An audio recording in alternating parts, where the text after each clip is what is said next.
The Realme 6 Pro has the brand new Qualcomm Snapdragon 720G processor, but it's been priced exactly the same as the Realme X2, at least for the base variant. Now, should you buy the Realme X2 or go for the Realme 6 Pro? In our review of the Realme 6 Pro, we're going to find out just that. Before watching this video, be sure to subscribe to our channel and hit the bell icon so that you get notified when we publish new videos.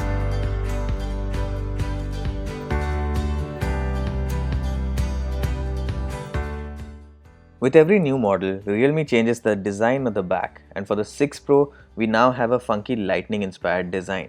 The glossy finish of the back makes this phone very slippery, but thankfully it's Gorilla Glass 5, so scuff marks weren't really an issue. The Realme 6 Pro is quite chunky at 8.9mm and a bit heavy at 202 grams. The SIM tray on the left has slots for 2 nano SIMs and a microSD card, which is good. The Realme 6 Pro features a 6.6-inch LCD display with a dual hole punch cutout, which gives this phone a modern appearance. There's Gorilla Glass 5 here too.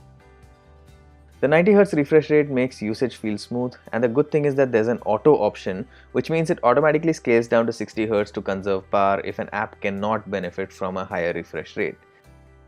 Even though this is not an AMOLED panel, we found the colors and brightness to be more than adequate. The side-mounted fingerprint sensor is insanely quick, face recognition continues to be quick too, and it works equally well even in the dark. Just like the Realme 6, the Realme 6 Pro runs on Realme UI, which is essentially a version of ColorOS 7 for Realme phones. It's based on Android 10, and our unit had the February security patch. You can check out our Realme 6 review to know more about the software because not much has changed. Unfortunately, there's a fair bit of bloatware here too. The Snapdragon 720G is a powerful chip, so as expected, general usage and multitasking was handled superbly. Actual gaming performance is pretty solid too. PUBG Mobile ran smoothly at relatively high graphics settings, and other than getting slightly warm, the Realme 6 Pro was comfortable to hold for extended gaming sessions. Just like the Realme 6, the 6 Pro delivers a solid day and a half of battery life even with heavy usage. We recorded a runtime of 21 hours and 42 minutes in our HD video loop test, which is pretty good. The bundled 30-watt fast charger managed to charge the battery from 0 to about 90% in an hour, which again is very quick. Now let's check out the Realme 6 Pro's rear camera specifications. We were quite happy with the landscapes and close-up shots we got with the Realme 6 Pro during the day. Distant objects had fairly good details, colors were well represented, and HDR worked very well. The wide-angle camera is fun to use, but details are not as good. This is evident upon zooming in. We also noticed very visible chromatic aberration around the edges of some objects. Photos captured by the telephoto camera are decent too. Autofocus is quick, but it takes a full second to switch between any of the cameras, which is not ideal. The Realme 6 Pro boasts of up to 20x hybrid zoom, but we noticed that after about 5x, objects begin to lose their sharpness rather quickly. In low light, the primary camera is pretty capable and manages a fair bit of detail with good colors. The wide-angle camera and telephoto camera shoot duller photos in low light. Thankfully, you can use night mode with all three sensors, which offers brighter pictures with slightly better details.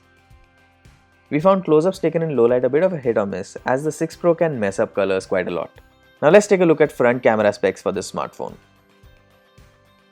We were quite impressed with the quality and detail in photos taken with the front cameras. The wide-angle camera is great for taking a group selfie, and you can even shoot videos with it, but night mode only works on the main selfie camera. The Realme 6 Pro can shoot videos at up to 4K, but only at 30 FPS. At this resolution, you cannot switch to the wide-angle camera, and any zooming you do will only be digital. At 1080p, you can choose 30 or 60 FPS and shoot with any of the rear cameras. Video quality is generally good at 4K, but footage looks better at 1080p since there is stabilization at this resolution. In low light, there's some noticeable distortion when you walk about, and this is due to the electronic stabilization, which can be annoying. Realme is making it quite hard for fans to choose the right phone with so many launches in such a short span of time. While the Realme 6 is a no-brainer, the Realme 6 Pro is not so clear-cut, especially its top-end variant with the Realme X2 priced just a little bit higher. So the Realme 6 Pro and the Realme X2 are fairly similar when it comes to cameras and performance. Now which one you want to buy, it depends on a couple of factors, which are mostly to do with design and the display. So the Realme X2 has an AMOLED panel and an in-display fingerprint scanner. Now if you need these two things, then you should definitely go for that smartphone. But if you want a more modern looking phone with a hole punch cutout and you have use for the secondary selfie camera that's there on the Realme 6 Pro, then this is the smartphone to get. So that was our review of the Realme 6 Pro. If you like this video, be sure to hit the thumbs up button and share this with your friends. For all things tech, log on to gadgets360.com.